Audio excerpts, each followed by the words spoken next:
ನಮಸ್ತೆ ಸ್ನೇಹಿತರೆ, ಎಲ್ರಿಗೂ ಕೂಡ ಮತ್ತೊಮ್ಮೆ ನಿಮ್ಮ ಯೂಟ್ಯೂಬ್ ಚಾನಲ್ಗೆ ಪ್ರೀತಿಯ ಸ್ವಾಗತ.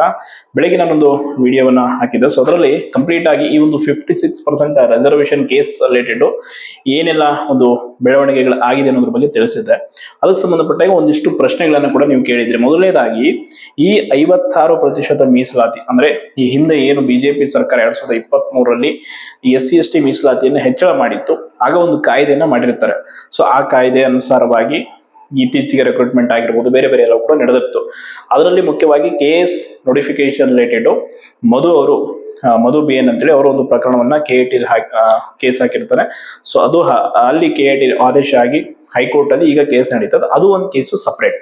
ಅಂಡ್ ಇನ್ನೊಂದು ಕೇಸ್ ಯಾವುದು ಅಂತಂದ್ರೆ, ಈಗ ಈ ಒಂದು ಕಾಯ್ದೆ 2023ರ ಬಿಜೆಪಿ ಸರ್ಕಾರ SC/ST ಮೀಸಲಾತಿಯನ್ನ ಹೆಚ್ಚಳ ಮಾಡಿರುವಂತ ಕಾಯ್ದೆಯ ವಿರುದ್ಧವಾಗಿ ಇನ್ನೊಬ್ರು ಕೇಸ್ ಹಾಕಿರ್ತಾರೆ. ಅದು ಅಂಬೇಡ್ಕರ್ ಪರಿಶಿಷ್ಟ ಜಾತಿಗಳ ಒಕ್ಕೂಟದ ಅಧ್ಯಕ್ಷರು ಮಹೇಂದ್ರ ಕುಮಾರ್ ಅಂತೇಳಿ, ಅವರು ರಾಜ್ಯಾಧ್ಯಕ್ಷರು. ಸೊ ಆ ಒಂದು ಒಕ್ಕೂಟದ ರಾಜ್ಯಾಧ್ಯಕ್ಷರು ಮಹೇಂದ್ರ ಕುಮಾರ್ ಅವರು ಒಂದು ಕೇಸನ್ನ ಹಾಕಿರ್ತಾರೆ. ಏನ್ ಕೇಸ್ ಅಂತಂದ್ರೆ, ಬಿಜೆಪಿ ಸರ್ಕಾರ ಜಾರಿ ಮಾಡಿದ್ದಂತ SC/ST ಮೀಸಲಾತಿ ಹೆಚ್ಚಳದ ಒಂದು ಕಾಯ್ದೆಯನ್ನ ಅವರು ನಿರ್ಬಂಧ ಮಾಡಬೇಕು ಅದನ್ನ ಅಂತೇಳಿ ಅವರೊಂದು ಕೋರ್ಟ್ಗೆ PIL ಪಬ್ಲಿಕ್ ಇಂಟ್ರೆಸ್ಟ್ ಲಿಟಿಗೇಷನ್ ಅನ್ನ ಸಾರ್ವಜನಿಕ ಹಿತಾಸಕ್ತಿ ಅರ್ಜಿಯನ್ನು ಹಾಕೊಂಡಿರ್ತಾರೆ.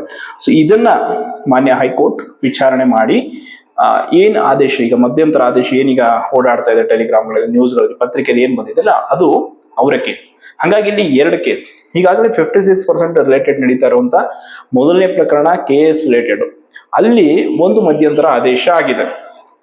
ನೇಮಕಾತಿ ಪ್ರಕ್ರಿಯೆಗಳನ್ನ ಮುಂದುವರಿಸಬಹುದು, ಆದ್ರೆ ನೇಮಕಾತಿ ಆದೇಶವನ್ನ ನಮ್ಮ ಕೋರ್ಟ್ ಫೈನಲ್ ಏನ್ ಆರ್ಡರ್ ಮಾಡುತ್ತೋ ಅಲ್ಲಿವರೆಗೂ ನೀವು ಅಂದ್ರೆ ಅದರ ಫೈನಲ್ ರಿಸಲ್ಟ್ ಅನ್ನ ಬಿಡೋ ಹಾಗಿಲ್ಲ ಅಂತ, ಅದು ಸಪರೇಟ್. ಓಕೆ, ಬಟ್ ಇದು ಕಾಯ್ದೆಯನ್ನೇ ಪ್ರಶ್ನೆ ಮಾಡಿ ಹಾಕಿರುವಂತ ಕೇಸ್ ಹಾಕಿರೋದ್ರಿಂದ ಇಲ್ಲಿ ಕಾಯ್ದೆ ಏನಾದ್ರೂ ರದ್ದಾಯಿತು ಅಂತಂದ್ರೆ, ಅದನ್ನ ರದ್ದು ಮಾಡಿದ್ರೆ ಕೋರ್ಟು ಕಂಪ್ಲೀಟ್ ಆಗಿ ಮೀಸಲಾತಿ 56 ಇದ್ದು 50ಗೆ ಲಿಮಿಟ್ ಮಾಡುತ್ತೆ ಕೋರ್ಟ್. ಸೊ ಲಿಮಿಟ್ ಆಗುತ್ತೆ ಅಂಡ್ ಬೇರೆ ಬೇರೆ ಇದರಲ್ಲಿ ಪ್ರಕ್ರಿಯೆಗಳಾಗುತ್ತೆ. ಅಂಡ್ ಇದರಿಂದ ಈಗ ನಡೀತಾ ಇರೋ ಪರೀಕ್ಷೆಗಳಾಗಿರ್ಬೋದು, ನೋಟಿಫಿಕೇಶನ್ ಅದಕ್ಕೆ ಇದಕ್ಕೆ ತೊಂದರೆ ಆಗುತ್ತೆ ಅನ್ನುವಂಥದ್ದು ಯಾವುದಕ್ಕೂ ಸ್ಪಷ್ಟವಾದ ಉತ್ತರ ಇಲ್ಲ. ಹಾಗಾಗಿ ನೀವು KA ಪರೀಕ್ಷೆ ಬರೀತಾ ಇರೋಂಥವ್ರು ಫಸ್ಟ್ ಓನ್ಲಿ ಪರೀಕ್ಷೆ ಕಡೆ ಗಮನ ಕೊಡಿ. ಅದು ನೆಕ್ಸ್ಟ್ ಅದು ಏನಾಗುತ್ತೆ ಕೋರ್ಟ್ ಹಿಯರಿಂಗ್ ಮೇಲೆ ಡಿಪೆಂಡ್. ಈಗ ಮುಂದಿನ ವಿಚಾರಣೆ ಈ 56% ಮೀಸಲಾತಿಗೆ ಸಂಬಂಧಪಟ್ಟ ಹಾಗೆ ಮುಂಬರುವ ವಿಚಾರಣೆ ಎಲ್ಲವೂ ಕೂಡ ಓವರ್ ಆಲ್ ಎಲ್ಲ ಈ ಒಂದು ಮೀಸಲಾತಿ ಕೇಸ್ಗಳು 27ನೇ ತಾರೀಕು ವಿಚಾರಣೆಗೆ ಬರುತ್ತೆ. ಅಂದ್ರೆ ಇದೇ ತಿಂಗಳು 27. ಅವತ್ತು ಏನಾಗುತ್ತೋ ಮತ್ತೆ ಗೊತ್ತಿಲ್ಲ. ಹಾಗಾಗಿ ಕೋರ್ಟ್ ವಿಷಯದಲ್ಲಿ ನಾವು ಇದೇ ಆಗುತ್ತೆ ಅಂತ ಸ್ಪಷ್ಟವಾಗಿ ಹೇಳೋ ಹಾಗಿಲ್ಲ. ಕೋರ್ಟ್ ಹೇಳಿರುವಂತದ್ದು, ನ್ಯಾಯಾಧೀಶರು ಬಾಯಿ ಮಾತಿಂದ ಹೇಳಿರುವಂತದ್ದು 6 ತಿಂಗಳು ನೇಮಕಾತಿ ಆಗಲ್ಲ ಅಂದ್ರೆ ಏನಾಗಲ್ಲ ಅಂತ ಹೇಳಿದ್ದಾರೆ. ಬಟ್ 6 ತಿಂಗಳು ನೇಮಕಾತಿ ಮಾಡಲೇಬೇಡಿ ಅಂತ ಹೇಳಿಲ್ಲ. ಯಾಕೆ ಆ ಮಾತು ಹೇಳ್ತಾರಂತಂದ್ರೆ, ಅಲ್ಲಿ ಸರ್ಕಾರಿ ವಕೀಲರು ಜಾಕೋಬ್ ಅವ್ರು ಹೇಳುವಂತ ಮಾತೇನು ಅಂತಂದ್ರೆ, ಇದೇ ಕೇಸ್ಗೆ ಸಂಬಂಧಪಟ್ಟ ಹಾಗೆ ನಮ್ಮ ಹೈಕೋರ್ಟ್ನ ಇನ್ನೊಂದು ಪೀಠ ಹೇಳಿರುವಂತದ್ದು, ನೀವು ಪರೀಕ್ಷಾ ಪ್ರಕ್ರಿಯೆಗಳನ್ನ ಮಾಡಿ ಅಂದ್ರೆ ಅಂತಿಮ ಫಲಿತಾಂಶ ಬಿಡಬೇಡಿ ಅಂತೇಳಿ ಈ ರೀತಿ ತೀರ್ಪು ಬಂದಿದೆ ಅಂತೇಳಿ ನ್ಯಾಯಾಧೀಶರ ಗಮನಕ್ಕೆ ತರ್ತಾರೆ.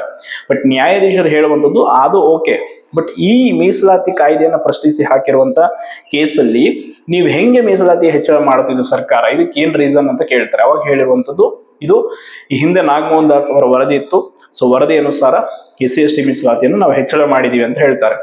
ಹಂಗಾದ್ರೆ ನಾವು ಇದನ್ನ ಒಪ್ಪಲ್ಲ ಅಂದ್ರೆ ಅಸಮಾಧಾನ ವ್ಯಕ್ತಪಡಿಸ್ತಾರೆ ನ್ಯಾಯಾಧೀಶರು. ಸರ್ಕಾರ ಇಷ್ಟು ದಿನ ಏನ್ ಮಾಡಿತ್ತು, ಯಾಕೆ ನೋಟಿಫಿಕೇಶನ್ ಮಾಡಿಲ್ಲ, ಇನ್ನು 6 ತಿಂಗಳು ಹೋಗಿ ಬಿಡಿ ಅಂತ ಈ ರೀತಿ ಬಾಯಿ ಮಾತಲ್ಲಿ ಅವರು ಆದೇಶದ ಸಂದರ್ಭದಲ್ಲಿ ಹೇಳಿರುವಂತದ್ದು ಹೊರತು ನೀವು 6 ತಿಂಗಳು ನೇಮಕಾತಿನೇ ಮಾಡಬೇಡಿ ಅಂತ ಇನ್ನು ಹೇಳಿಲ್ಲ.